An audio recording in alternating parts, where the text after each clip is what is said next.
서울시가 오늘 지방세 9억 8천여만 원을 체납한 전두환 전 대통령의 연희동 자택, 이곳을 수색해서 재산 일부를 압류했습니다. 지금 보시는 화면은 오늘 이 압류를 하는 그 현장 화면입니다. 저희가 고발뉴스로부터 영상을 제공받아서 지금 보여드리고 있는데요. 자, 지난달 첫 번째 이 압류 시도를 했었는데 알츠하이머입니다 라는 말을 듣고 대문 앞에서 돌아서야 했던 38기동대. 이번엔 가갖고 결국에는 압류를 성공을 했군요. 그렇습니다. 그러니까 지난달 26일 날 갔었었죠. 근데 말씀하신 것처럼 전두환 저 사람을 알아보지 못한다. 그러니까 바로 발길을 돌렸는데 이번에 오늘 아침에는 오전 8시 반부터 한 3시간 동안 강제 수색에 나섰습니다. 그래서 TV, 냉장고, 병풍 등 9점을 압류했는데 아까 전에 화면에 보신 것처럼 그림 2점을 압류했습니다. 그래서 가장 손쉽게 경매 처분이 가능한 것부터 그렇게 들고 나온 걸로 보입니다. 네. 자, 이 영상과 관련해서 잠시 저희가 고지를 해야 될 부분이 있습니다. 고발뉴스 유튜브 뉴스방이 포착한 현장 영상에 따르면 오늘 오전 시작된 이 3시간의 수색. 자, TV, 냉장고, 병풍 등의 압류 딱지를 다 붙였다. 이렇게 얘기를 하고 있는데 글쎄요. 이게 압류된 가구나 가전제품 보니까 그림도 지금 액자도 보이는데 이런 건 다 어떻게 처분이 되는 겁니까? 경매하는 거죠. 경매. 동산 경매처럼 저걸 예를 들어서 그림이 예를 들어 저게 뭐 비싼 거로 합시다. 뭐 싼 것도 마찬가지죠. 그러면 누군가 저거는 이제 낙찰을 받잖아요. 그럼 그 돈을 이제 환수를 해가지고 그 돈을 가지고 저 미납된 세금 체납에 충당을 하는 겁니다. 네. 자, 이 연희동 자택. 그러니까 안에 있는 기물들 말고도 이 집 자체도 지금 공매에 붙여진 거잖아요. 네. 이 집이 굉장히 큽니다. 필지가 4개로 나눠져 있는데요. 가령 전체 면적이 818.9제곱미터. 그러니까 이 평수로 따지면 300평 정도가 가능합니다. 마당만 453제곱미터. 그러니까 평으로 따지면 150평 정도가 돼요. 네. 그렇기 때문에 굉장히 넓은 건물이거든요. 그렇기 때문에 총 감정가가 102억 3,286만 원이 나온 겁니다. 네. 그런데 본체 같은 경우에는 부인 이순자 씨 소유로 돼 있고 별채 같은 경우에는 셋째 며느리 소유로 지금 돼 있습니다.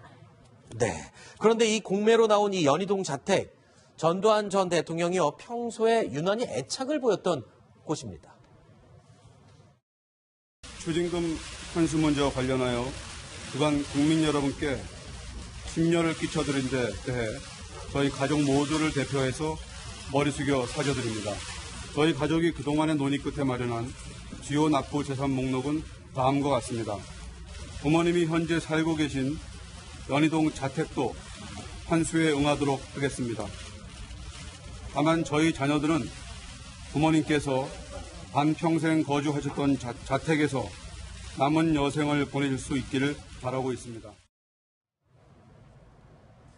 자, 연희동 자택 경매가 아닌 공매로 나온 것이기 때문에 이 채무자가 거부할 경우 법적으로 강제할 수가 없다. 김태우 변호사님 뭡니까? 그러니까 아니 공매에 붙여주면 팔리잖아요. 그러면은 법원이 가갖고 나가라고 하는 거 아닙니까? 그러니까 원래 이제 경매는 쉽게 말하면 경매는 그래요. 경매는 그렇게 한다. 경매는 이제 낙찰 받으면은 바로 이제 인도 집행하면 되는 건데 쉽게 말씀드리면 공매는 경매랑 좀 달라요. 그러니까 저거는 이제 어떻게 되냐면 만약에 낙찰을 받잖아요. 그러면은 제가 낙찰 받아 가정할게요. 공매로. 그러면 제가 전두환 전 대통령 찾아가서 나가라고 해서 나가면 좋은데 안 나가면 이제 별도로 명도 소송해야 된다는 거죠. 그럼 명도 소송하면은 승소는 해요, 무조건.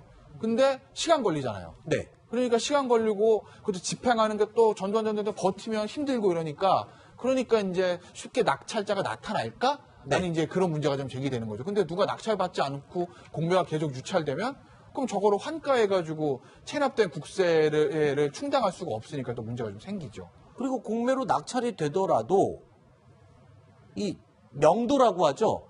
그러니까 경매는 이미 법원이 명도까지 다 결정을 해서 나가라고 강제할 수가 있지만 공매는 버티면. 그렇죠. 법원이 내린 게 아니라 검찰이 요구해서 하는 거기 때문에 매도가 되더라도 낙찰이 되더라도 이 명도 소송을 또 따로 추가로 또 해야 되는 거 아니에요? 그렇죠. 명도 소송을 하면 되는데 네. 이제 6개월 이상 버텨버리면 명도 소송을 제기를 합니다. 네. 지금 김태현 변호사가 얘기를 했죠. 그러면 이 명도 소송에서 승소를 하면 강제로 쫓아낼 수가 있는 거예요. 네. 그런데 과연 이게 순조롭게 진행이 될까?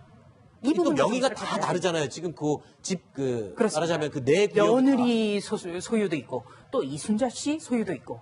근데 예전에 이 제5공화국이라는 드라마를 보면 네. 이 이순자 씨가 가난한 군인의 월급을 모아서 투자를 하고 어떻게 보면 명동의 사채시장에서까지 돈을 굴린다고 하죠. 네. 굴리면서 마련한 집이거든요. 아하. 그렇기 때문에 명도 소송을 해도 과연 순조롭게 이것이 소유권이 넘어갈 수 있을까? 네. 이런 부분도 좀 살펴볼 대목입니다. 아니 근데 어떻게 이렇게 필지 4개가 다 골고루 이렇게 흩어져 있게 된 건가요? 소국장님 혹시 아시나요? 이게 전두환 전 대통령의 명의로 된 곳은 하나도 없고 다 지금 며느리 그리고 처남임 소유에서 또 며느리 소로 옮겨지고 또 비서관의 명의로 돼 있고 막 이렇던데요. 네, 제가 좀 아는데요. 예. 이 백담사 갈 때도 뭐 많은 장면도 있고 제가 1995년에 전두환 전 대통령이 그 전노 비자금 사건 때 이 집에 자주 갔었거든요. 네. 그래서 둘러보기도 했는데 이게 1987년에 소유권을 전두환 전 대통령 측이 갔습니다. 네. 그런데 2003년에 이미 한번 서울중앙지검에서 강제 경매를 진행을 해요. 아하. 그러니까 29만 원밖에 없다 이러면서 세금을 계속 체납을 한 거죠. 그러니까 강제 경매를 했는데 이 집을 산 사람이 공교롭게도 이순자 씨의 동생이었어요. 처남이네요. 네. 아하. 그리고 나서 이것을 다시 한번 되삽니다. 네. 그러니까 처남인 이창석 씨에게서 되산 사람이 바로 며느리. 전두환 전 대통령의 셋째 며느리가 됐습니다. 아하. 그래서 소유권이 굉장히 복잡한 거죠. 그렇군요. 그러면 결국에는 경매 처분을 해도 가족이 낙찰을 받고 또 다시 소유권이 이전됐는데 그게 며느리고 그리고 가족들끼리 계속 돌고 도는 거였군요. 그러니까 계속 그 공간에서 그대로 거주를 하면서 그게 이제 경매 처분되면 친인척이라든지 측근들이 사서 저 땅 중에는 이제 전에 전직 비서관 출신이 소유주인 땅도 있거든요. 사가지고 그대로 그냥 살게 하는 거죠. 네. 그러니까 겉으로는 이상이 없지만 내용은 다 다르게 되고 결국 소유자 명의들이 다 다르게 되고 필지마다 집 건물마다 지금 그렇게 돼 있는 상황인 거죠. 네. 일단은 뭐 이 필지 4개가 다 공매 처분되면은 시가로 한 102억 원이라고 하는데 그 102억 원이 글쎄요. 강제 추진공과는 또 상관없는 거죠. 그러니까 감정가가 100억이니까 실제 낙찰받는 경우는 저보다 떨어져요. 떨어지는데 이제 주변 측근들이 이번에 낙찰받을 수도 있어요. 근데 그래도 상관없어요. 어차피 측근들이 낙찰받아 공짜로 받는 게 아니라 돈 내고 받는 거잖아요. 아. 낙찰할 때 그 돈을 가지고 그렇겠네요. 체납된 국세에 충당하는 것이기 때문에 뭐 측근이 낙찰 받아서 다시 뭐 전두환 전 대통령 다 팔던 그 돈만 받아가면 되는 거니까. 그건 뭐 본인들끼리 알아서 하는 거고 국가 네. 입장에서 누구든 낙찰 받아가지고 돈만 환수하면 되는 거니까요. 뭐 누가 네. 낙찰 받더라도 낙찰만 되면 되는 거죠 뭐. 알겠습니다. 자, 이 연희동 자택. 그러니까 안에 있는 기물들 말고도 이 집 자체도 지금 공매에 붙여진 거잖아요. 네. 이 집이 굉장히 큽니다. 필지가 4개로 나눠져 있는데요. 가령 전체 면적이 818.9제곱미터. 그러니까 이 평수로 따지면 300평 정도가 가능합니다. 마당만 453제곱미터. 그러니까 평으로 따지면 150평 정도가 돼요. 네. 그렇기 때문에 굉장히 넓은 건물이거든요. 그렇기 때문에 총 감정가가 102억 3,286만 원이 나온 겁니다. 네. 그런데 본체 같은 경우에는 부인 이순자 씨 소유로 돼 있고 별채 같은 경우에는 셋째 며느리 소유로 지금 돼 있습니다. 네. 그런데 이 공매로 나온 이 연희동 자택, 전두환 전 대통령이요, 평소에 유난히 애착을 보였던 곳입니다. 추징금 환수 문제와 관련하여 그간 국민 여러분께 심려를 끼쳐드린 데 대해 저희 가족 모두를 대표해서 머리 숙여 사죄드립니다. 저희 가족이 그동안의 논의 끝에 마련한 주요 납부 재산 목록은 다음과 같습니다. 부모님이 현재 살고 계신 연희동 자택도 환수에 응하도록 하겠습니다. 다만 저희 자녀들은 부모님께서 반평생 거주하셨던 자택에서 남은 여생을 보내실 수 있기를 바라고 있습니다. 자, 연희동 자택 경매가 아닌 공매로 나온 것이기 때문에 이 채무자가 거부할 경우 법적으로 강제할 수가 없다. 김태우 변호사 뭡니까? 그러니까 아니 공매에 붙여주면 팔리잖아요. 그러면은 법원이 가갖고 나가라고 하는 거 아닙니까? 그러니까 원래 이제 경매는 쉽게 말하면 경매는 그래요. 경매는 그렇게 한다. 경매는 낙찰 받으면은 바로 이제 인도 집행하면 되는 건데 쉽게 말씀드리면 공매는 경매랑 좀 달라요. 그러니까 저거는 이제 어떻게 되냐면 만약에 낙찰을 받잖아요.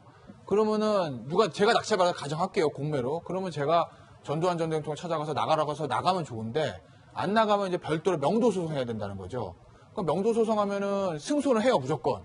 근데 시간 걸리잖아요. 네. 그러니까 시간 걸리고 그것도 집행하는 게 또 전두환 전 대통령 버티면 힘들고 이러니까 이제 쉽게 낙찰자가 나타날까? 라는 이제 그런 문제가 좀 제기되는 거죠. 근데 누가 낙찰받지 않고 공매가 계속 유찰되면 그럼 저거를 환가해가지고 체납된 국세를 충당할 수가 없으니까 또 문제가 좀 생기죠. 그리고 공매로 낙찰이 되더라도 이 명도라고 하죠. 그러니까 경매는 이미 법원이 명도까지 다 결정을 해서 나가라고 강제할 수가 있지만 공매는 버티면. 그렇죠. 법원이 내린 게 아니라 검찰이 요구해서 하는 거기 때문에 매도가 되더라도 낙찰이 되더라도 이 명도 소송을 또 따로 추가로 또 해야 되는 거 아니에요? 그렇죠. 명도 소송을 하면 되는데 네. 이제 6개월 이상 버텨버리면 명도 소송을 제기를 합니다. 네. 지금 김태현 변호사가 얘기를 했죠. 그러면 이 명도 소송에서 승소를 하면 강제로 쫓아낼 수가 있는 거예요. 네. 그런데 과연 이게 순조롭게 진행이 될까? 이 또 부분 명의가 좀 다 살펴봐야 다르잖아요. 지금 그렇습니다. 말하자면 그 네 며느리 소유도 있고 또 이순자 씨 소유도 있고.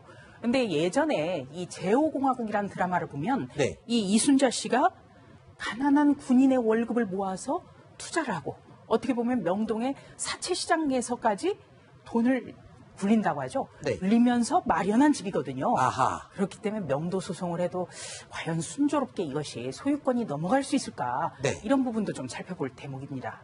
아니 근데 어떻게 이렇게 필지 4개가 다 골고루 이렇게 흩어져 있게 된 건가요? 소국장님 혹시 아시나요? 이게 전두환 전 대통령의 명의로 된 곳은 하나도 없고 다 지금 며느리 그리고 처남임 소유에서 또 며느리 소로 옮겨지고 또 비서관의 명의로 돼 있고 막 이렇던데요. 네, 제가 좀 아는데요. 예. 이 백담사 갈 때도 뭐 많은 장면도 있고 제가 1995년에 전두환 전 대통령이 그 전노 비자금 사건 때 이 집에 자주 갔었거든요. 네. 그래서 둘러보기도 했는데 이게 1987년에 소유권을 전두환 전 대통령 측이 갔습니다. 네. 그런데 2003년에 이미 한번 서울중앙지검에서 강제 경매를 진행을 해요. 아하. 그러니까 29만 원밖에 없다 이러면서 세금을 계속 체납을 한 거죠. 그러니까 강제 경매를 했는데 이 집을 산 사람이 공교롭게도 이순자 씨의 동생이었어요. 처남이네요. 네. 아하. 그리고 나서 이것을 다시 한번 되삽니다. 네. 그러니까 처남인 이창석 씨에게서 되산 사람이 바로 며느리. 전두환 전 대통령의 셋째 며느리가 됩니다. 아하. 그래서 소유권이 굉장히 복잡한 거죠. 그렇군요. 그러면 결국에는 경매 처분을 해도 가족이 낙찰을 받고 또 다시 소유권이 이전됐는데 그게 며느리고 그리고 가족들끼리 계속 돌고 도는 거였군요. 그러니까 계속 그 공간에서 그대로 거주를 하면서 그게 이제 경매 처분되면 친인척이라든지 측근들이 사서 저 땅 중에는 이제 전에 전직 비서관 출신이 소유주인 땅도 있거든요. 사가지고 그대로 그냥 살게 하는 거죠. 네. 그러니까 겉으로는 이상이 없지만 내용은 다 다르게 되고 결국 소유자 명의들이 다 다르게 되고 필지마다 집 건물마다 지금 그렇게 돼 있는 상황인 거죠. 네. 일단은 뭐 이 필지 4개가 다 공매 처분되면은 시가로 한 102억 원이라고 하는데 그 102억 원이 글쎄요. 강제 추진공과는 또 상관없는 거죠. 그러니까 감정가가 100억이니까 실제 낙찰받는 경우는 저보다 떨어져요. 떨어지는데 뭐 이제 주변 측근들이 이번에 낙찰받을 수도 있어요. 근데 그래도 상관없어요. 어차피 측근들이 낙찰받아 공짜로 받는 게 아니라 돈 내고 받는 거잖아요. 아. 낙찰할 때 그 돈을 가지고 그렇겠네요. 저 체납된 국세에 충당하는 것이기 때문에 뭐 측근이 낙찰 받아서 다시 뭐 전두환 전 대통령 다 팔던 그 돈만 받아가면 되는 거니까. 그건 뭐 본인들끼리 알아서 하는 거고 국가 네. 입장에서 누구든 낙찰 받아가지고 돈만 환수하면 되는 거니까요. 뭐 누가 네. 낙찰 받더라도 낙찰만 되면 되는 거죠 뭐. 알겠습니다.